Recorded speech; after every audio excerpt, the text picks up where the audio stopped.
सभी प्रभु प्रेमियों को जय श्री राधे, जय श्री कृष्ण। प्रिय बंधुओं, महंत मेषदास यूट्यूब चैनल में आप सबका हार्दिक स्वागत है।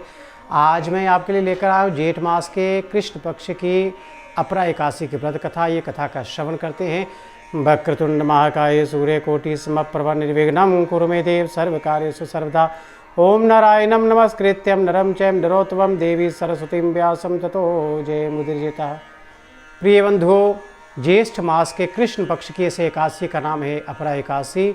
और इस दिन भगवान के त्रिविक्रम भगवान की जो है वो पूजा की जाती है।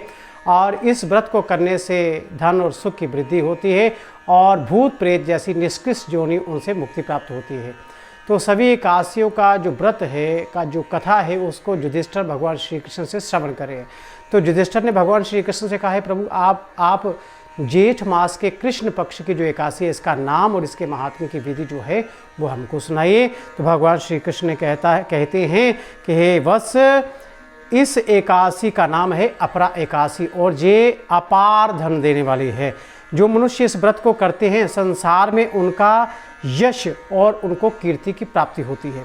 अपरा एकादशी व्रत के प्रभाव से ब्रह्म हत्या, भूत प्रेत जैसी निष्कृष्ट जोनियाँ, पर निंदा आदि तक के सब पाप दूर हो जाते हैं। इस व्रत से पर स्त्री गमन, झूठी गवाही देना, असत्य भाषण, कल्पित शास्त्र पढ़ना बनाना, झूठा जोशी, झूठा वैद्य बनना आदि तक के पाप जो हैं वो नष्ट हो जाते हैं। जो क्षत्रिय होकर युद्ध से भाग जाते हैं वे नरकगामी होते हैं, परंतु अपरा एकादशी का व्रत करने से उनको स्वर्ग की प्राप्ति होती है। जो शिष्य गुरु से विद्या ग्रहण करता है और बाद में गुरु की निंदा करता है उसको भी अवश्य नरक मिलता है, लेकिन इस एकादशी का व्रत करने से इस पाप से भी उसको मुक्ति मिल जाती है।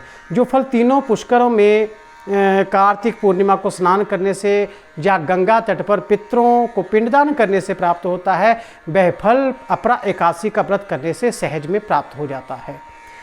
मकर के सूर्य में प्रयागराज में स्नान से, शिवरात्रि का व्रत करने से, सिंह राशि के बृहस्पति में गोमती नदी के स्नान से, कुंभ में केदारनाथ और बद्री का आश्रम की यात्रा और सूर्य ग्रहण में कुरुक्षेत्र में स्नान, स्वर्ण अथवा हाथी घोड़ा दान करने से, यज्ञ में स्वर्ण दान करने से अथवा नव प्रसूता गौ दान करने से जो फल मिलता है वो सारा का सारा फल केवल अपरा एकादशी का व्रत करने से मिलता है।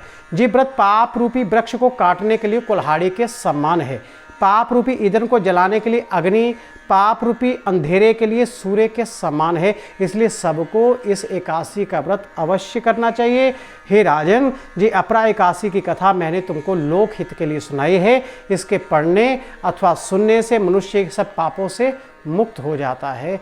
तो प्रिय बंधुओं, ये थी ज्येष्ठ मास के कृष्ण पक्ष की एकादशी की व्रत कथा। अगर आपको मेरी वीडियो अच्छी लगे तो इसे लाइक और शेयर जरूर कीजिएगा, और जिन्होंने मेरे चैनल को सब्सक्राइब नहीं किया वो प्लीज़ मेरे चैनल को सब्सक्राइब करके बेल आइकॉन बटन पर क्लिक जरूर करें ताकि जो मेरी आने वाली धार्मिक वीडियो आपको मिल सके। तो सबको जय श्री राधे, जय श्री कृष्ण।